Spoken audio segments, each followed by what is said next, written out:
Do you think social media is about connecting or narcissism or both? And is narcissism a bad thing? Well, you know, Andrew Keene, he just wrote a book called Digital Vertigo, which is great, and he goes into this whole thing. It's all narcissism, but he talks about being an author. You need social. If you're an author or a filmmaker, like, you know, your films don't exist unless people see them. Your books, you can't survive unless people buy your books. How are you going to do that unless you have some big corporation behind you, which most filmmakers and authors don't?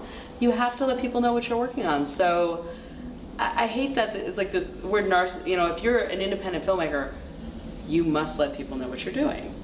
It's required. A film doesn't live unless someone's watching it. So I think you could say it's a little bit of both, but you could also say it's a way to make a living. It's a way to share your work. And my work right now is so collaborative, the films don't even exist unless people send us their, you know, their contributions for these cloud films. So I don't know. My husband and I have just been making up a new word, which is a skeptimist, which is a combination of optimist and like I'm a rational optimist, or you could call it opticism, but we decided skepticism sounded better. But I, in essence, look at the world in a positive way. I ultimately believe in humanity. I believe people are good.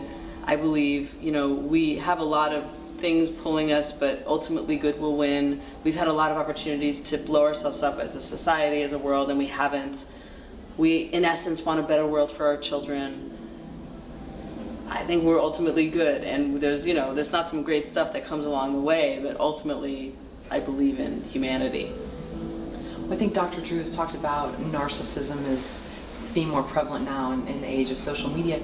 Do you think it's a requirement for most artists? You were saying that most people don't have the money to pay for someone to promote them, so isn't almost... Well, maybe that's going back to the business question, because, you know, if you want to support yourself as an artist, people need to know what you're doing and they need to be able to support you.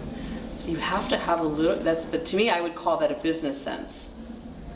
You know, you could say, oh, that's narcissistic if you're promoting your stuff, but if you're a business person, you're like, no one's gonna buy my film Connected unless I let them know it's for sale. I mean, to me it's a little bit, I don't think of it that way, because I think of it as a business situation.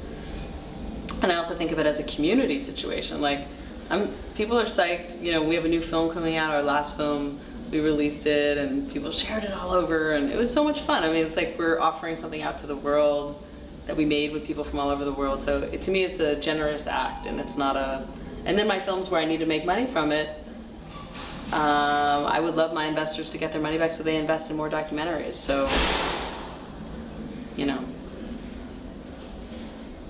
it's important.